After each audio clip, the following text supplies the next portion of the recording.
Bismillah ar-Rahman ar-Rahim. Okay, all right.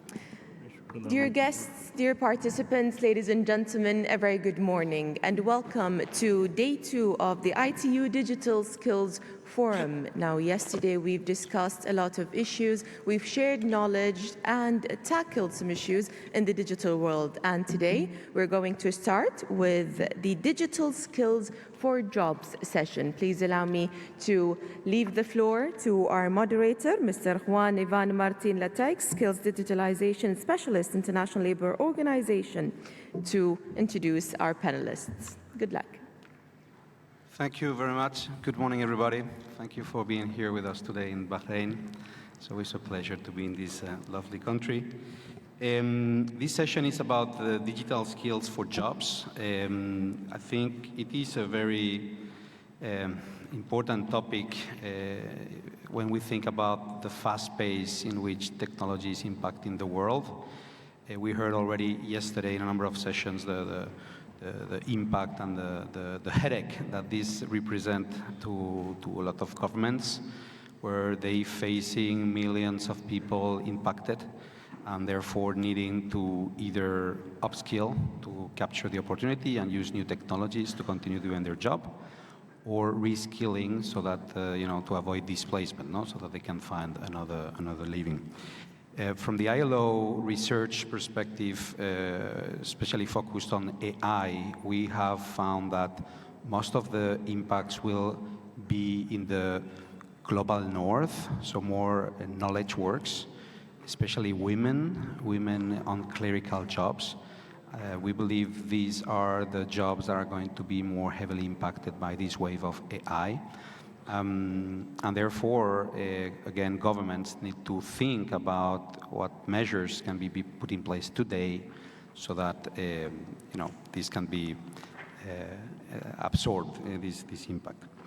Today in the session we will look into what are the impacts of these digital changes in jobs and skills. We'll also hear about innovative strategies on how to tackle that, how to address the impacts. And also we'll have some examples, some best practices on how to do that from a digital skills perspective. We have an exceptional panel today, so thank you very much for all of you to come today. First of all, to my left, we have Dr. Mei Zhao, that is the Chief Education Solutions Officer at Stanford University. Thank you very much, Mei, for being here today. Then we have Mr. Alfonso Hernandez Maya. He's the General Coordinator for the User Policy at the Federal Telecommunications Institute of Mexico. Thank you very much, Alfonso, for being here. Then Mr. Alberto Mungegi Mudoki. He's the CEO of the National Agency for Digital Infrastructure and Frequencies in Gabon. Thank you very much for being here. Last but not least, Mr. Jonathan Mwakihele. He's the Head of Training Department of the African Developed Level Telecommunications Institute in Kenya. Thank you very much for being here today.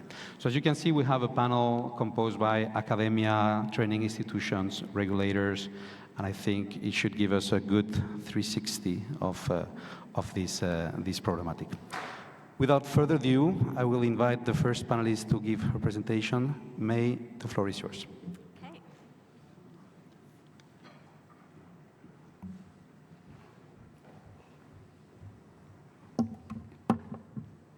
Good morning, everyone. How are you doing today? Good, good. It's such an honor and a pleasure to be here to share some ideas and practices and perspectives with you all. And this is my first time coming to Bahrain. And a special thanks to the invitation of the ITU Academy, as well as the wonderful host here, the Kingdom Bahrain.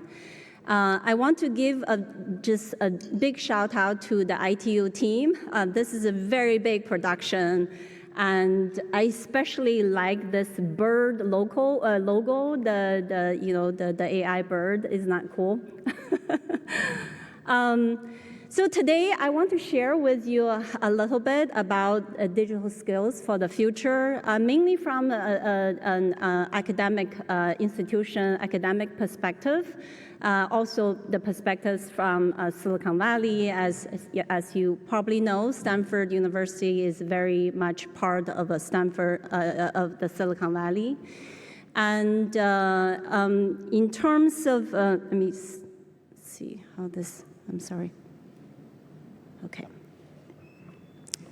And just briefly about my own background and my work. I'm the Chief Education Solutions Officer at Stanford Engineering Center for Global and Online Education.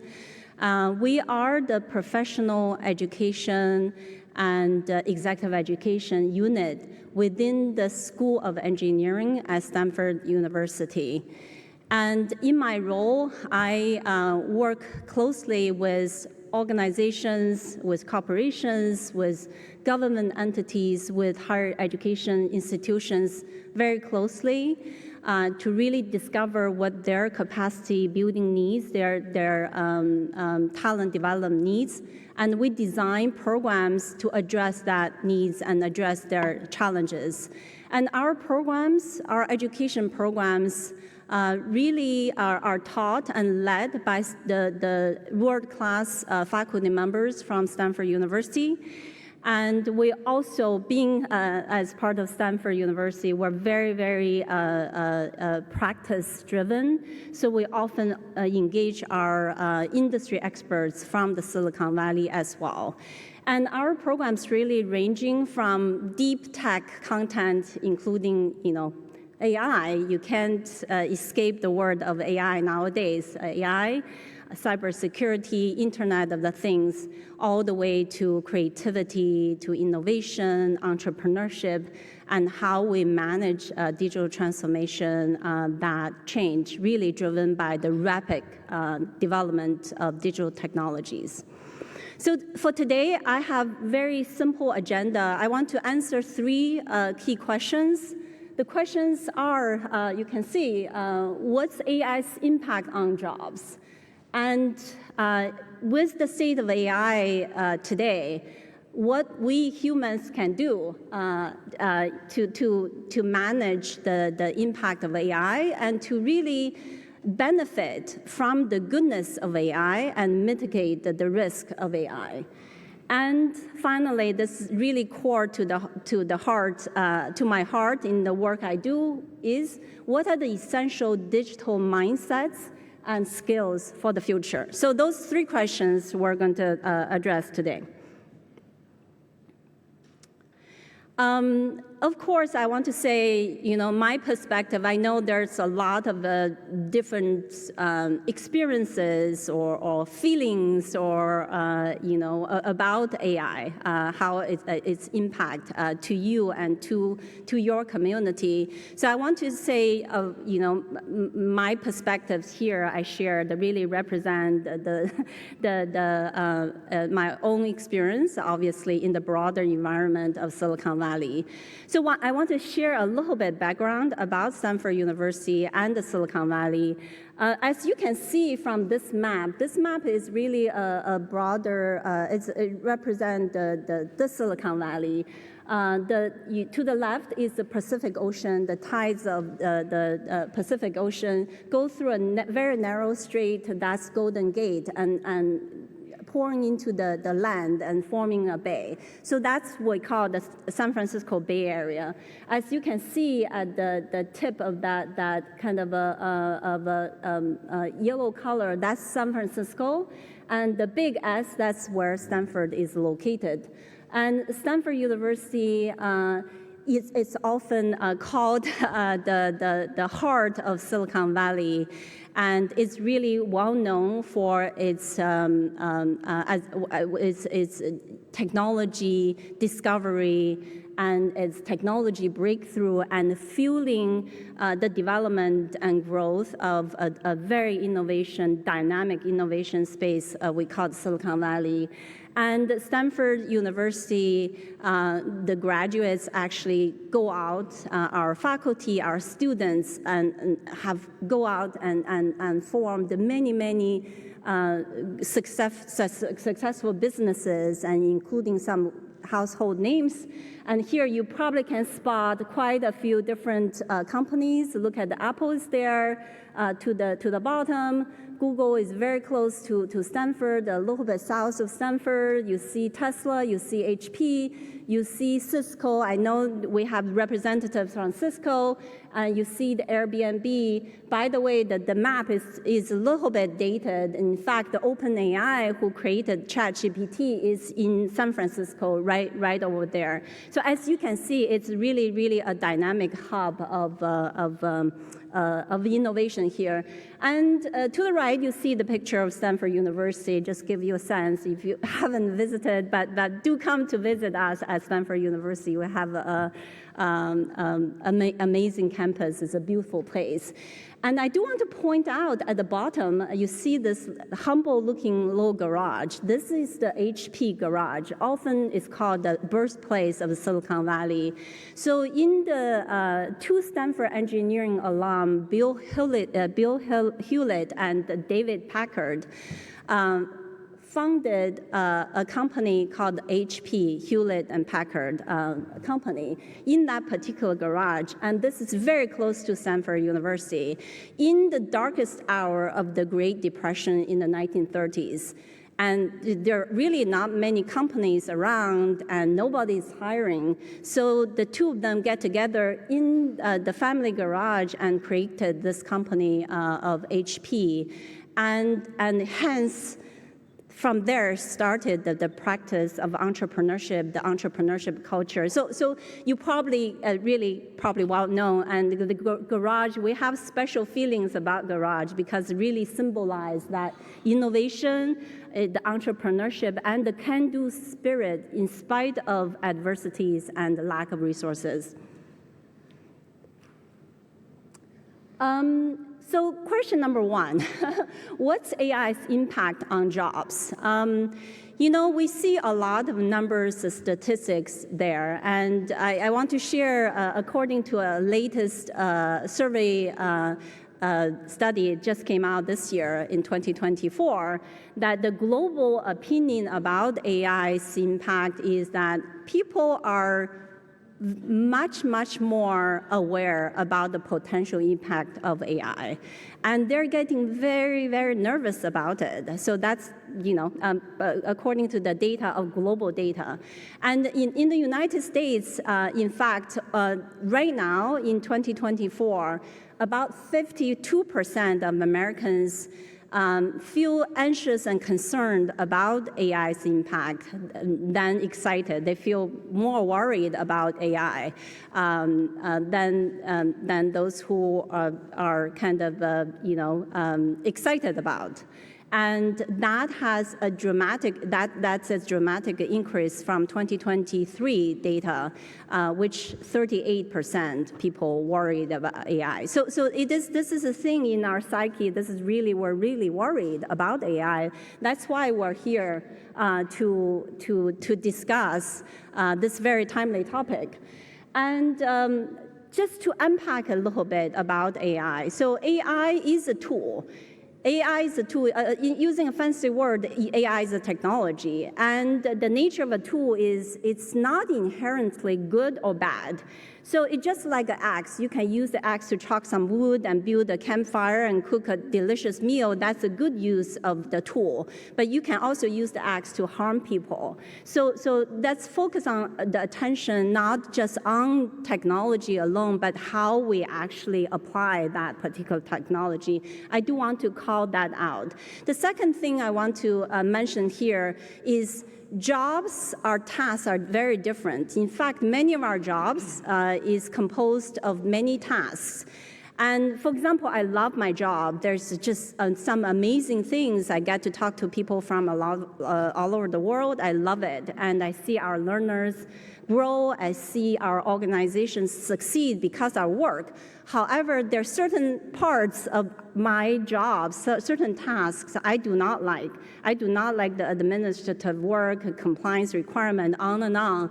I can't wait that AI took over those tasks for me. So let's do look at that AI in the perspective, like how it can alleviate some works we do not want to do and free us to do something we do want to do. So obviously, the state of AI, given this, it's mixed. There are some bad news and good news, and due to the nature of AI, and at this stage, AI is very good at doing some routine, repetitive jobs in a highly predictive environment, but not good at decipher human interactions, that subtle cue and context that we human uniquely bring. So AI does boost us productivity, and I personally very, very excited about AI.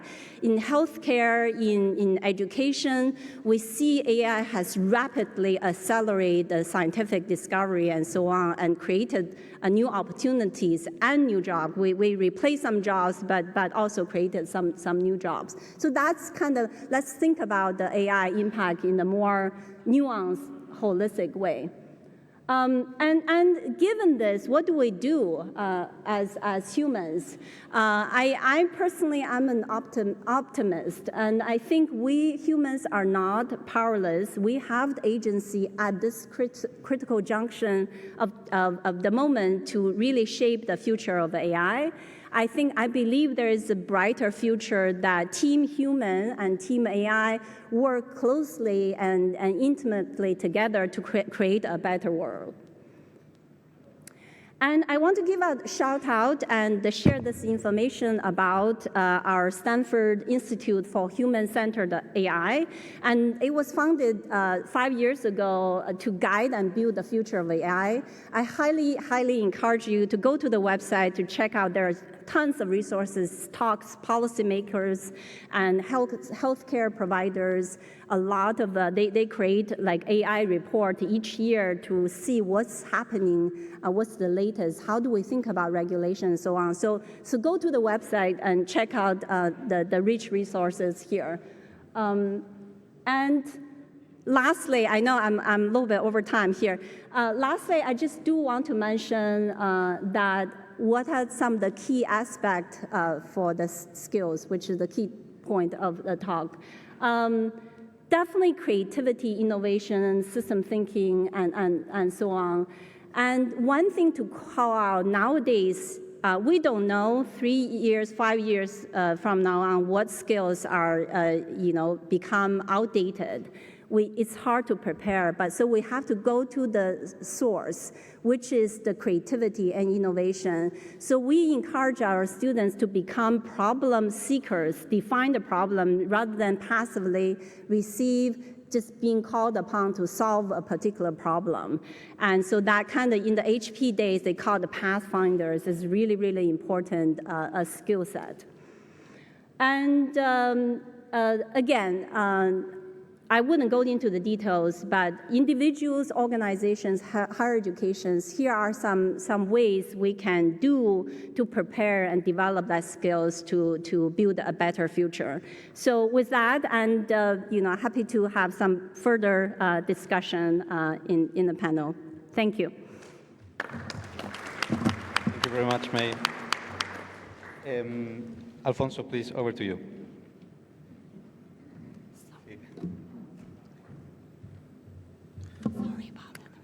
So, hi, good morning. Hi, everyone. My name is Alfonso Hernandez. I'm from Mexico, and I'm representing the Federal Institute of Telecommunications. Thank you very much for the ITU for inviting me this morning. If you don't mind, I'm going to give my presentation in Spanish as one of the official language also of the ITU. So, you must use your translators, please. Bien, quisiera focalizar mi presentación en el título de esta mesa, que tiene que ver con algo importantísimo y que es las habilidades digitales para el empleo. Hace 20 años, en los primeros foros en los que se discutía el desplazamiento laboral que iba a tener la gente, no se pensaba realmente en el impacto que esto iba a tener con respecto a la gente que probablemente iba a perder sus trabajos. Desde México quiero mostrarles cuál es la oportunidad que se tiene frente a este esquema de digitalización.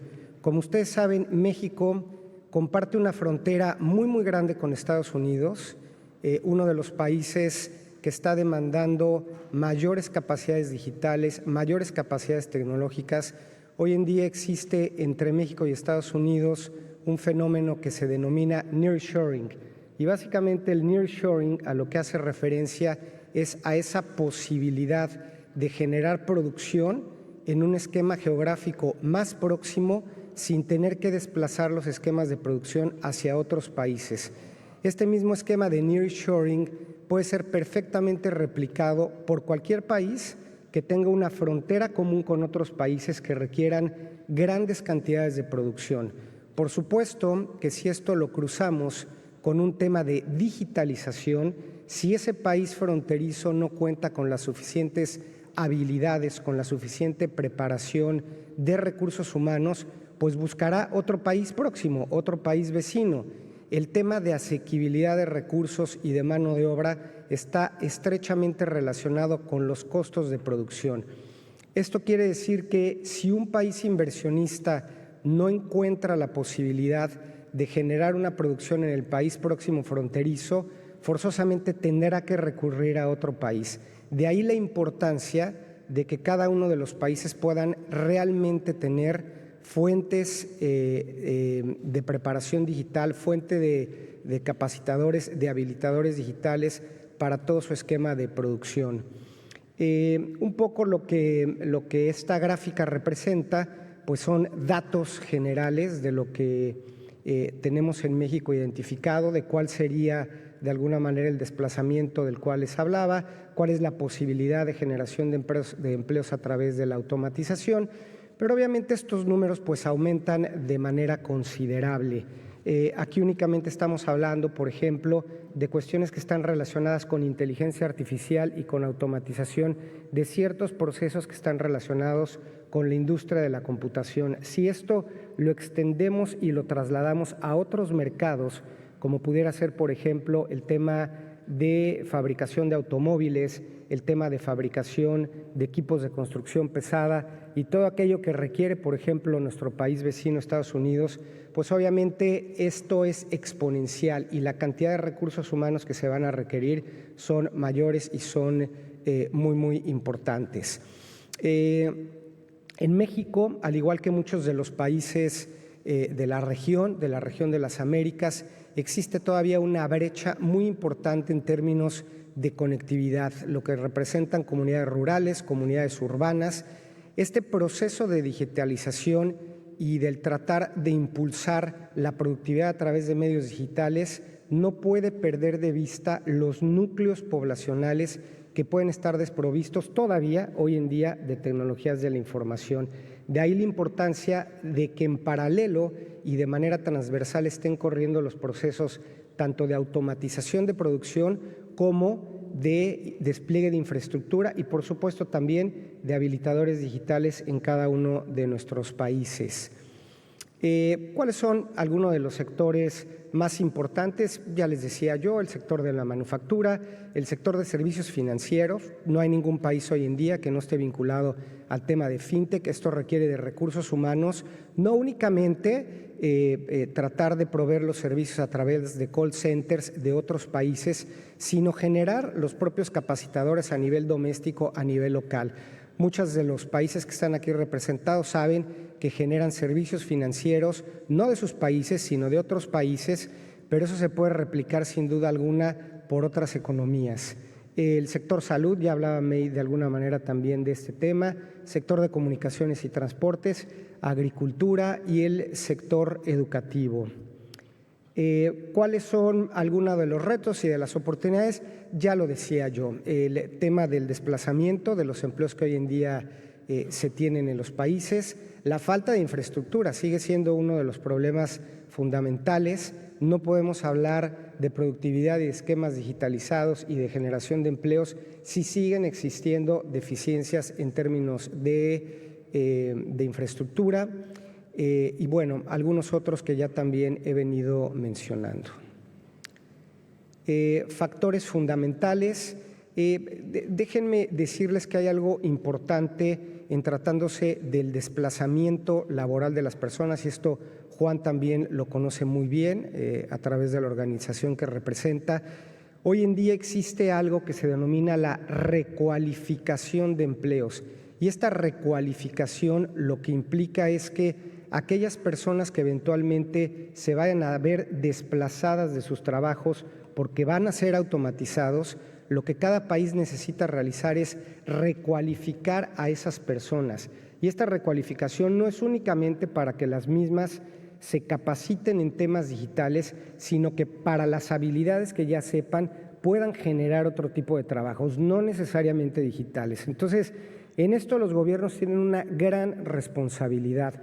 No solamente se trata, insisto, de capacitar digitalmente a la gente, sino aquella que de alguna manera no puede incursionar en estos ecosistemas pueda ser relocalizada en otro tipo de empleos. Bueno, ya hablé un poco de esto. No veo el tiempo en mi pantalla, pero no sé cómo. ¿Un minuto? Un minuto. Bueno. Un poco qué es lo que hemos venido haciendo en México. Sinergias. Creo que lo más importante y lo que cualquier gobierno debe de generar en esto es tener sinergias con la iniciativa privada, tener sinergias entre gobierno e iniciativa privada. Es fundamental que ambos coincidan y, por supuesto, también la academia. Meya ahora nos platicaba desde lo que están estudiando, lo que se analiza en Stanford, pero es de vital importancia que exista esto. Tanto las empresas requieren que los gobiernos estén perfectamente involucrados en esto, como los gobiernos requieren retroalimentación respecto de lo que sucede todos los días desde el ámbito de la productividad.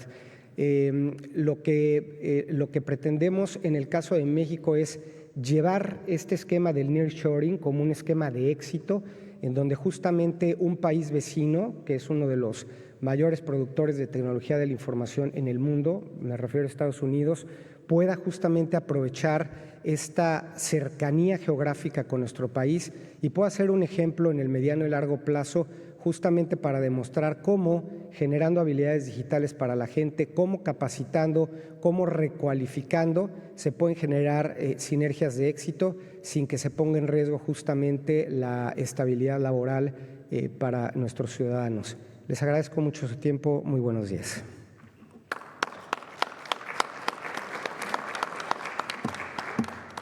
Thank you, Alfonso. Thank you very much. Alberto, please, over to you.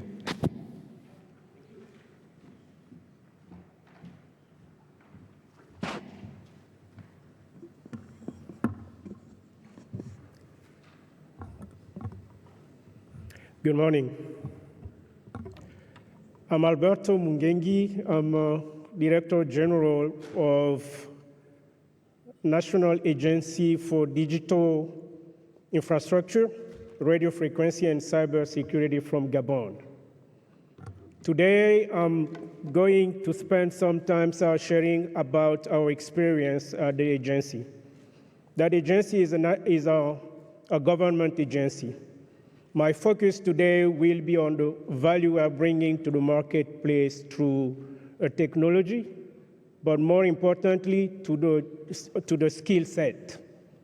Yes, to the skill set. Which kind of value we are bringing to the mission for the government. The way we approach it at ANEF, that's the French name for the digital, the national infrastructure. How we approach it. We actually define the problem we are facing or the problem we have at the end. That problem we define through three main areas.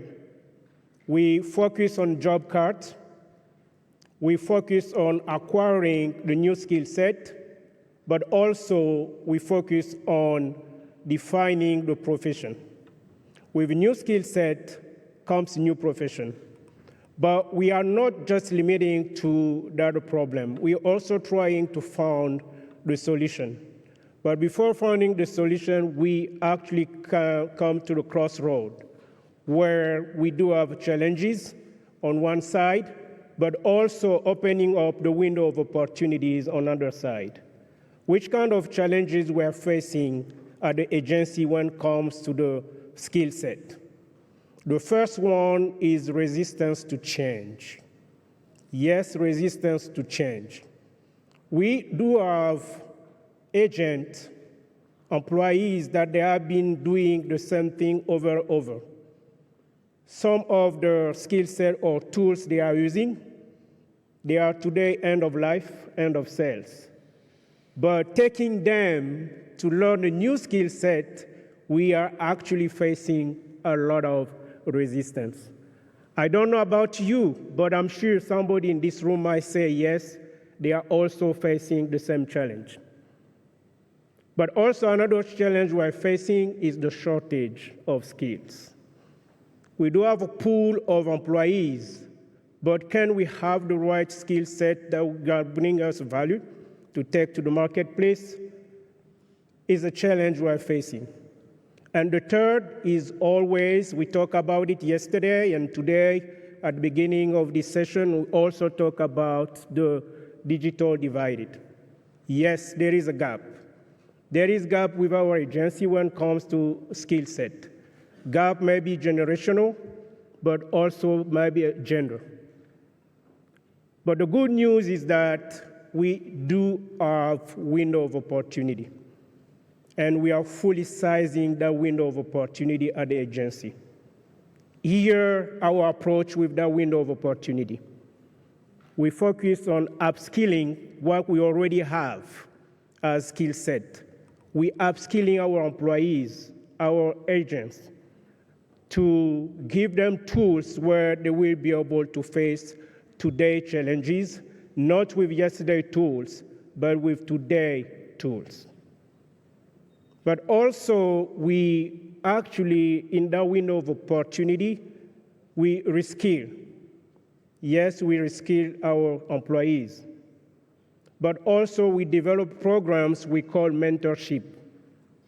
And lastly, in that term of window of opportunity, we also have what we call cross-functional skills. Let me give you some examples. The lady in front of me, she came with me, she's my chief of digital communication, a former newspaper journalist. Today, she's doing digital communication with her own skill set that she brought from that area of journalist, newspaper. But how can we take that skill set and we translate that to the new challenges we're facing and bringing that value to the marketplace? Not only she's actually working as a journalist, but also we add what we call the marketing side of it. I don't know about you, how many websites are available today, but we want people to actually digest what we're putting out there from our agency website, and the journalist alone is not enough. That's why we are adding that marketing piece. Another example came from developers. Yes, we talk about AI. We do have developers, but developing a software is a good skill. Securing that software is another skill. Instead of hiring a fully cybersecurity who is trained to be a cybersecurity, we actually taking that developer with his own skill set and we moving him to what we call application security. And also something we recognize and we are putting in place is a newcomer, the newer generation. Those come from school. For example, we do have Employees, they came right of school with bachelor degrees, meaning 4 years of training. But picture yourself, 4 years within digital transformation is a very long time. That means his very first year, everything that young person learned during his 4 years bachelor degree program might be forgotten once he reached the 5th year entering to the workforce. We take that training, we take that skill set, and we actually add what can give him more values to compete to the marketplace. Instead of going outside and hiring an experienced or legal or lawyer, we do have direction with a legal within our agency. Because we are focusing on digital, what we did, we actually taking them, giving them more tools to focus on digital matters with their previous experience. Why are we doing that? Because they already knew our culture within our organization. And that helped us actually to build a team of warriors and take them to the marketplace, because our agency is about the mission, is about supporting government, and this is how we face not only those challenges for 21st century, but also we come in with those solutions. And I can tell you, they work. We have seen a tremendous impact in our skill set, in the way we deliver the mission that the government actually tasked us with. That's our experience at a digital national agency for infrastructure and radio frequencies. Thank you. Thank you very much. Thank you very much, Alberto. Jonathan, yes, please, over to you.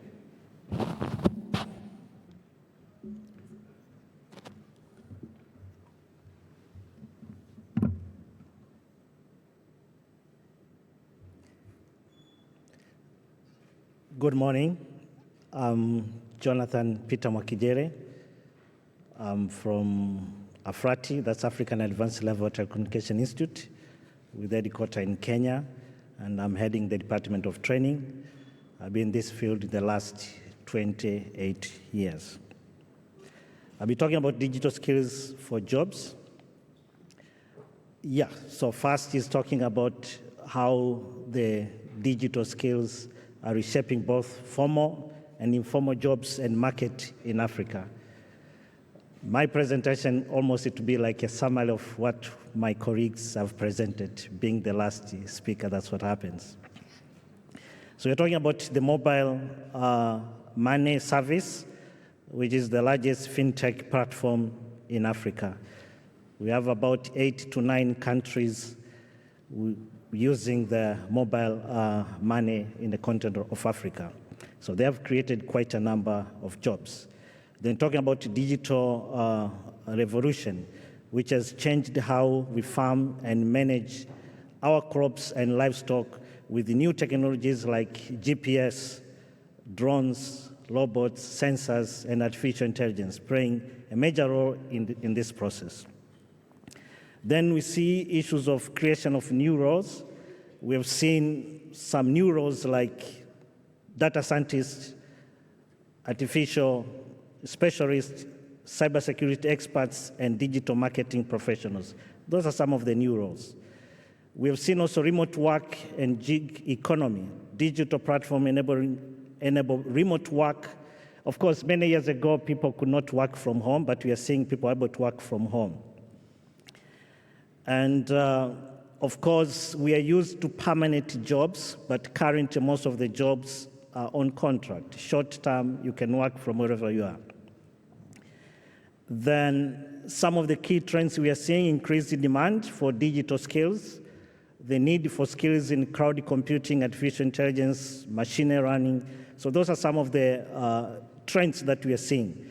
We are also seeing issues of lifelong learning, where you continue learning each and every day because you have to cope up with what is happening in the market.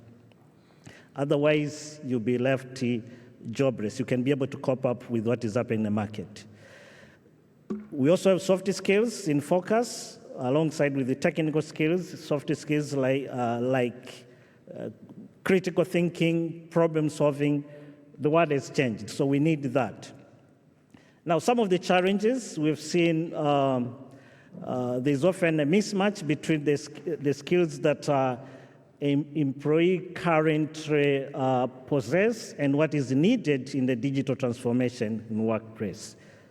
And also we have seen inequality and access.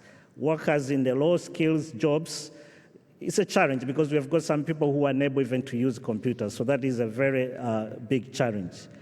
Organizational resistance, of course, some people are resistant to change. I remember many years ago, some people, of course, they were used to do accounting from the papers. Then when computers were introduced, basically they are not willing to change to that. But currently, of course, it's not possible to be an accountant without using computer because there are so many applications. Okay, I will jump. Then I'll just highlight some of the critical skills. Some of the critical skills like open source software and artificial intelligence, of course, is coming from the continent of Africa. Of course, we've been left behind in many revolutions that has been happening, but in the fourth industrial revolution, for sure, will not be left behind. So that's why we need open source software and artificial intelligence. So we need to train our people. Skills like cybersecurity skills.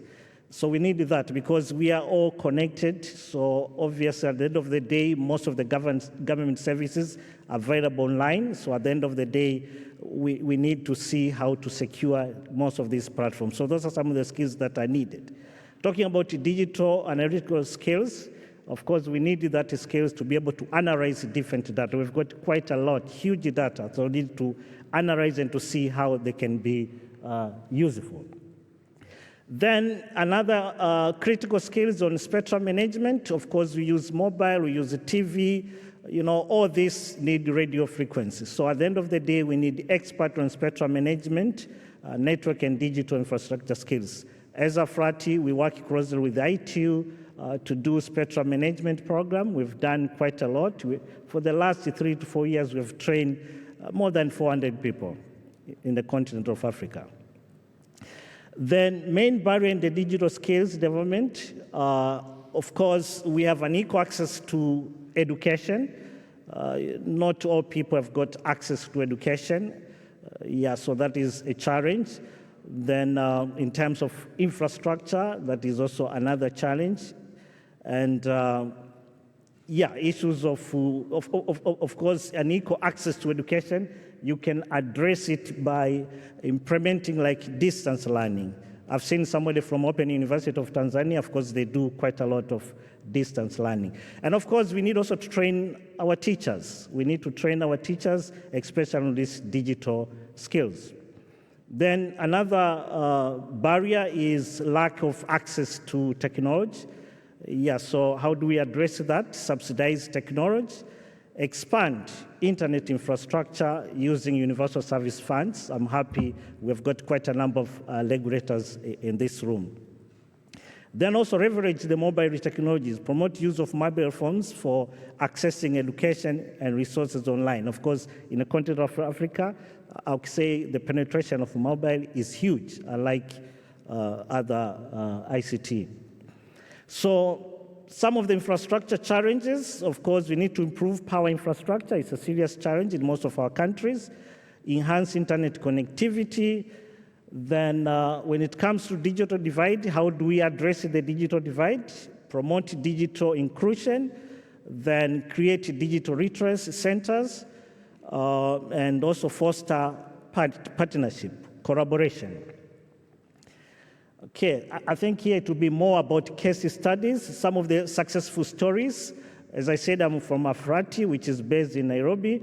With support from the IBM East Africa Limited, we have trained, I would say, closer to 10,000 students on skills build skills.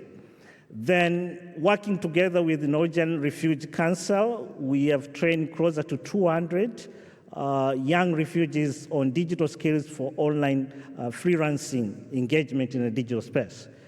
Then again, you know, our teachers, our children are always connected to the internet. So what we do, because we know at the end of the day, the young people, children are all connected to the internet. So we have come up with also a program just to help them, you know, to be safe online. So we have come up with a program called Child Online Protection. We work closely with the Communication Authority of Kenya. We have trained, I would say, over 1,200 in the last 5 years. Again, we've just signed an agreement with the ICT Authority of Kenya to be able to train the citizens on digital skills, talking about the basic, intermediate, and advanced skills. Then again, we work closely with the Mozilla Corporation Africa Mradi. Just last week, we had a training on open source and the artificial intelligence. Over closer to 73 people we are trained. And what should our government do in terms of creating policy recommendations? So I'll just highlight very briefly. I can see, yeah. So some intervention. So what should we do? Especially coming from the continent of Africa, we say it's a young continent. Most of our people are youth.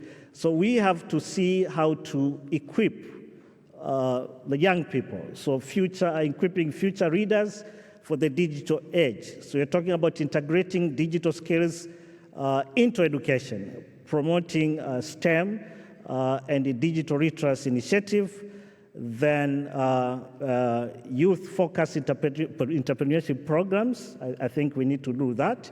Then, of course, we don't want also to leave the women alone. So we need also to come up with the programs that is ensuring inclusivity in the digital workspace. Then talking about also equipping workers, especially the old generation. Director of ZICTA talked about the BBC, people who were born before computers. So we need to find a way how also to equip the old people. So I think this can be done through lifelong learning programs to help older workers adapt to the digital environment. Then we can come up with the mentorship and reverse mentoring, whereby the young people are training the old people. Of course, there's also quite a lot that the young people, they can learn from the old people. So that is called reverse mentoring, can foster knowledge exchange. Older workers can provide industrial insights, while young workers can help with the digital skills. So thank you very much.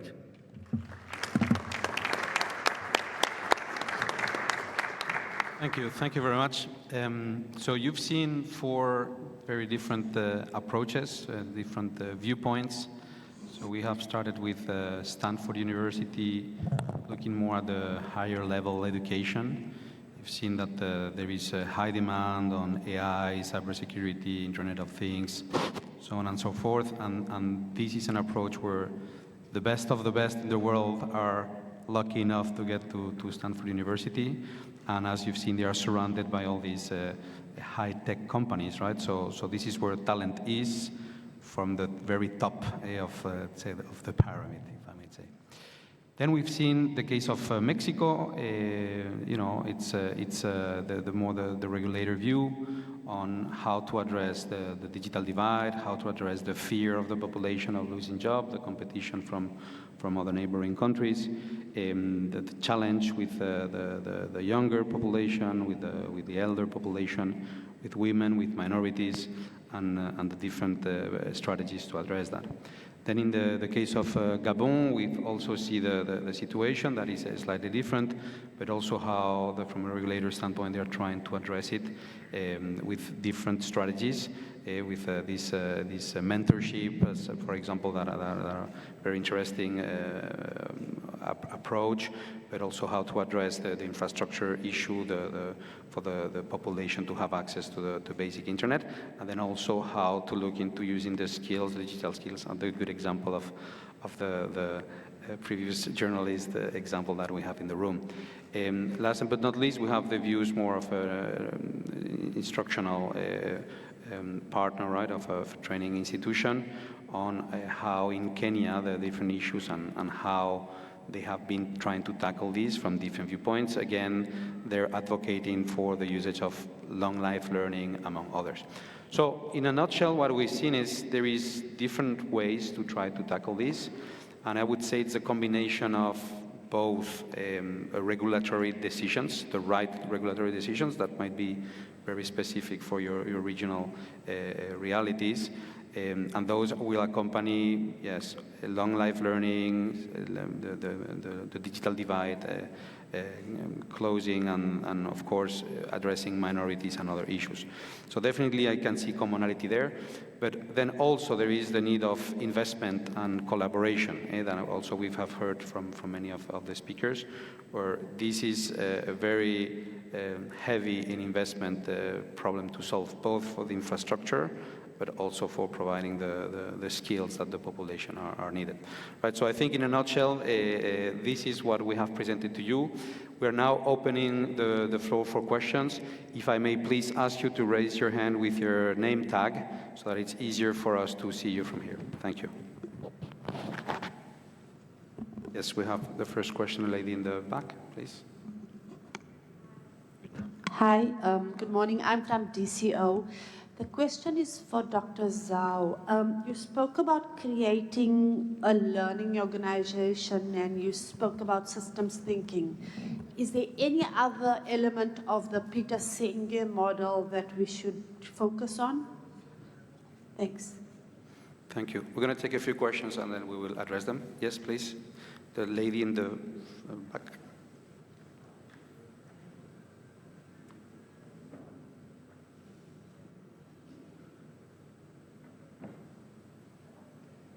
Just press the button on the...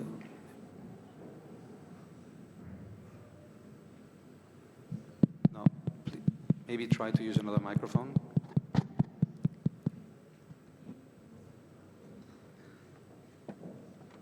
Okay, so there is the digital divide again. All right. Thank you. We have no power back here. We are digitally challenged that side. Good morning. My question is to the panel. Any member can assist with this one. Nozipo from South Africa. I would like to just understand if there is any information that says with global participation, there are more jobs than it would be the case, you know, for when we focus locally, because we see, even though we find people trained in digital skills, like I said yesterday, the level of uptake in terms of jobs is still very low. Is there evidence that people now can become global workers or global employees? And if so, where is that information found, and what is it that people can do to be able to access that? Thanks. Thank you very much. We're going to go back to our colleague in the back, yes? Thank you. My question is about the role of not just technical skills, but professional or soft skills in the digital transformation when preparing people for employability readiness. Yeah, thank you very much. Yes, the gentleman in the front. To go over there. No, it's working. Good morning, everyone. I am Ashi Kapoor from the Ministry of Communications, India. We talked about the investment and the collaboration thing. So my question is, what metrics should we be using to measure the effectiveness of the upskilling, reskilling programs that we are going to invest in? Thank you. Thank you very much. Was someone in the middle behind you? Not anymore, okay. Okay, so we have 4 questions. I would invite each one of you to try to address those that are relevant for you, and please try to stay within the 2 minutes. Yes, yes, please, Alberto. Can I? Of course. Yes, I would like to pour in for the question came from the lady from South Africa related to the global workers or where we found jobs, right, information. We'll say that different ways. Having skill set is a good thing. Technical skill set is definitely a good thing, but always remember, it's not enough. We need to add soft skill, but also understanding the culture where actually we are operating that skill. For example, myself, I'm French speaking. I came from a country where we speak French daily. But to be more marketable, bringing myself to the marketplace globally, I have to learn English. I have to be fluent in English to be able to compete at the marketplace. Yes, locally, I might be a part of a few because of that skill set of speaking French and English, but we do business in French in Gabon. That means my English might be irrelevant in Gabon because the environment requires French.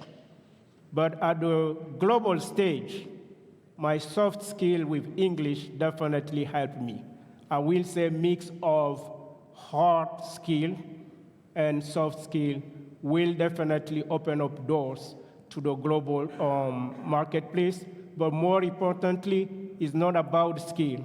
It's about the value we're bringing to the marketplace. Thank you. Thank you very much. Yes, please. Thank you, Juan. Regarding the question from India, es dividirlo en dos parámetros. I don't know if you could hear me. Could you use your trans? Yes.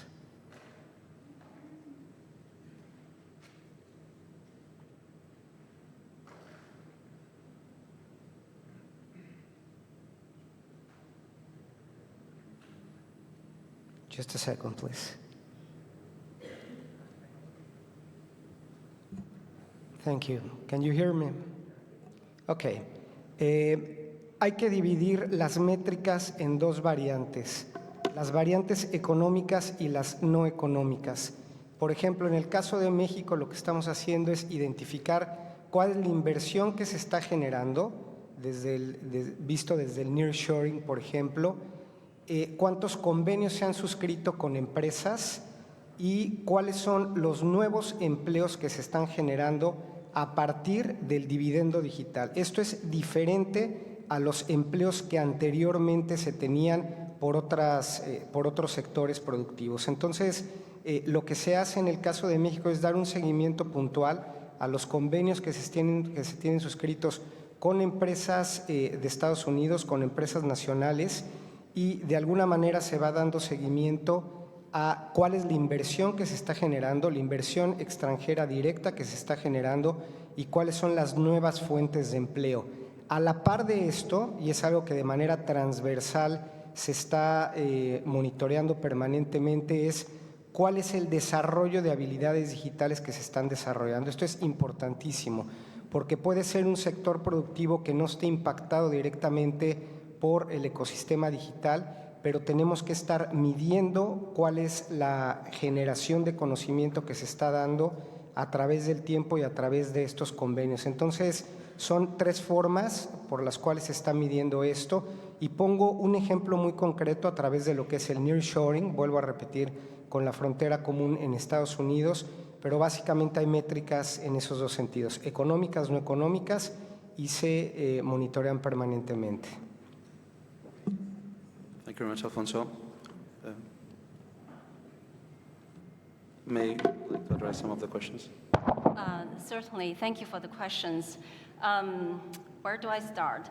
I just want to make one comment about the soft skills. Absolutely. We have, we deliver, we design and run many training programs, executive education programs at Stanford University. And a common saying here is, well, digital transformation is really not about digital.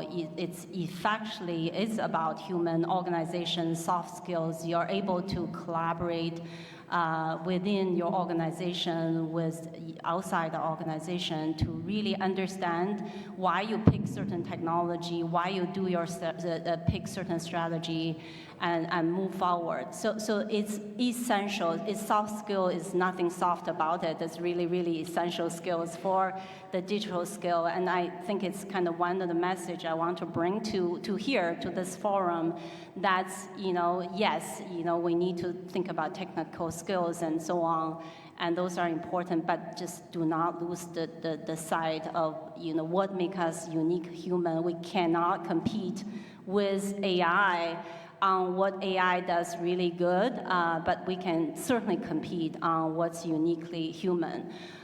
The second thing I want to mention, it's kind of more broadly speaking, I'm not familiar too much with labor statistics, metric, and so on, but I do know that, a culture of innovation, how to really teach the kids, even from their babies, instill that value to learn, that wonder and passion to learn.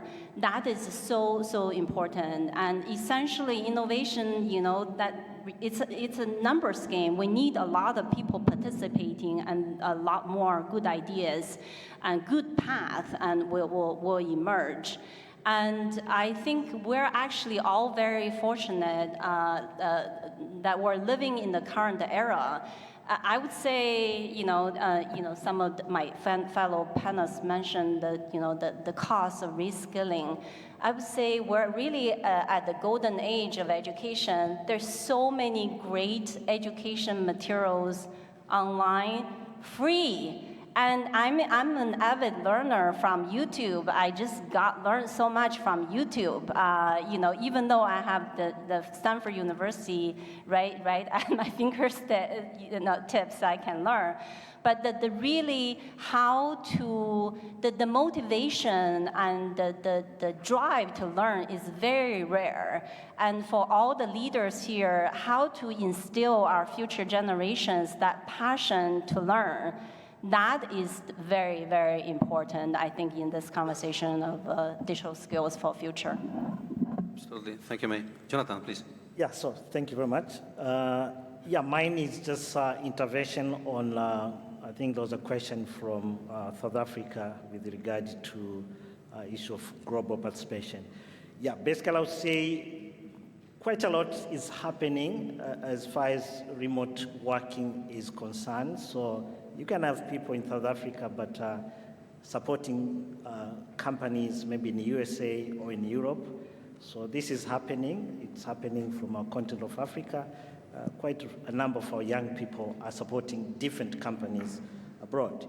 And you notice, of course, this is an ITU event. You notice that even ITU, there are quite a number of jobs that are remote working. So at the comfort of your home, you can be able to do some work, and the pay is good. Sometimes it's more than even full-time jobs.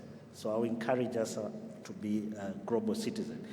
Then somebody asked, I think that was question number 4, about do we have any matrix to measure the digital skills?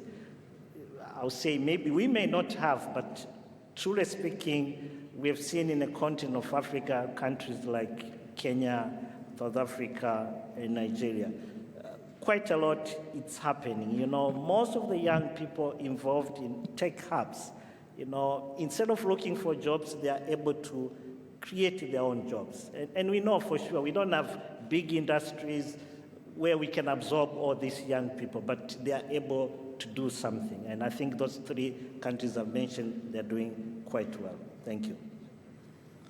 Thank you very much. Yes, May, please.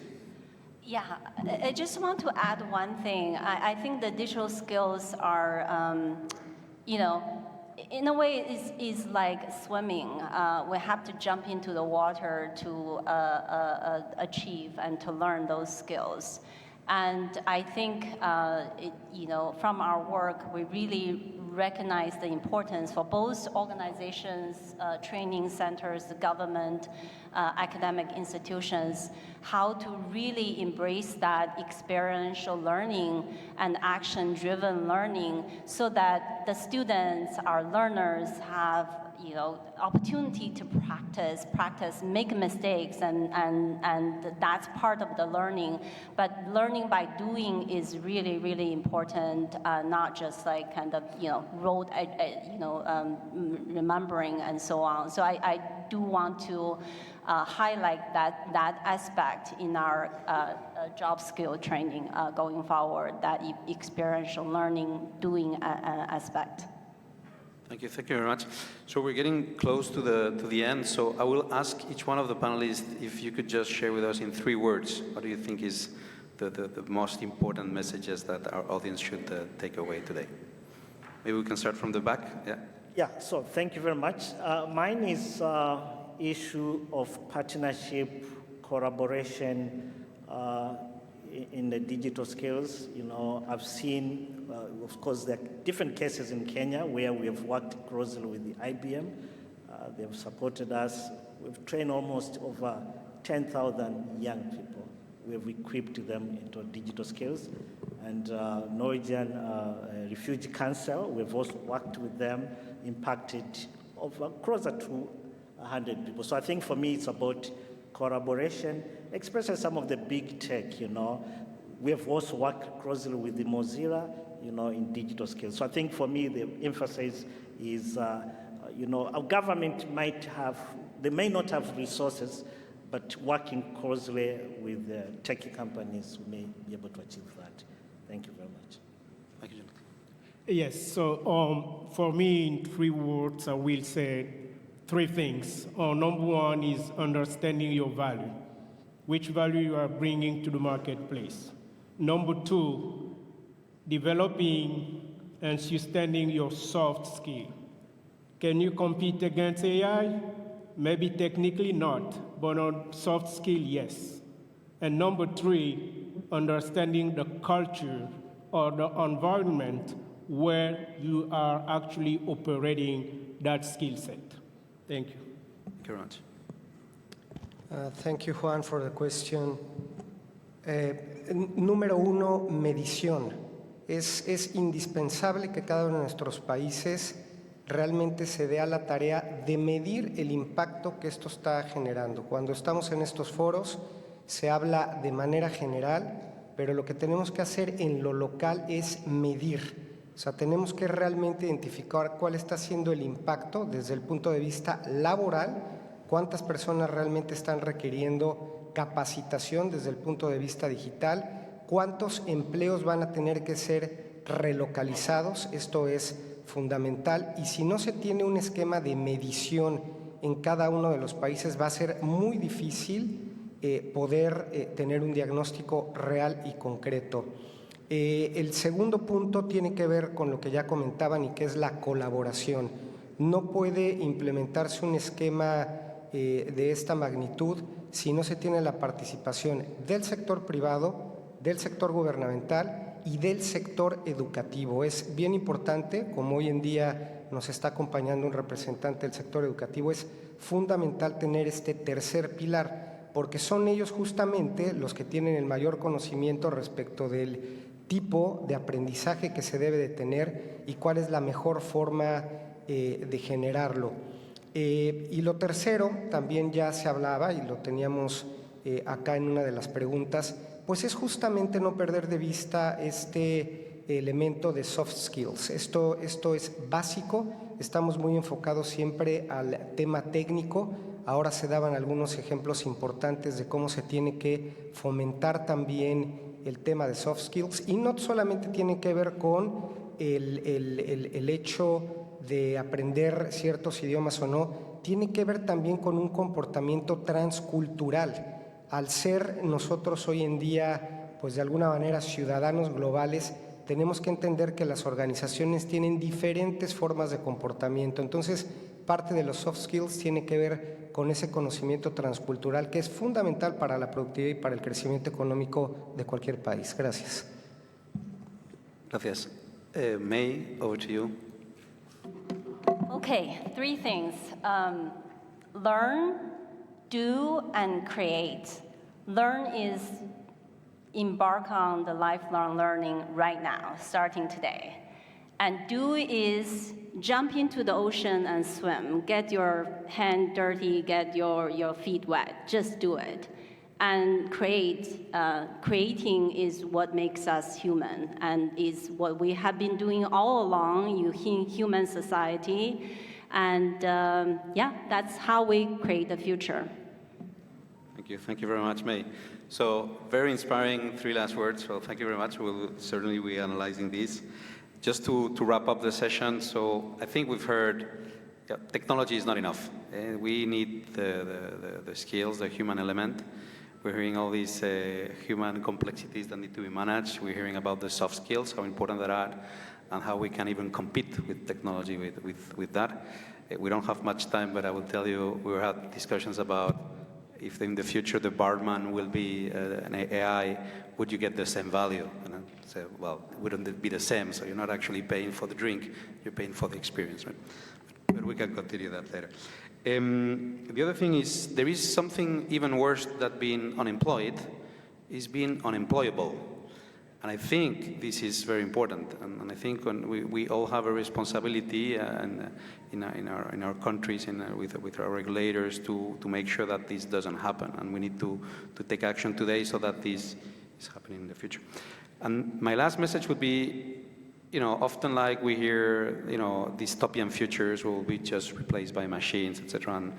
And I think the future is not fate. It's not just written there and it's going to happen. The future is the consequence of having the right policy decisions made today. And with that, I thank you very much, and a big round of applause for our panelists. Thank you.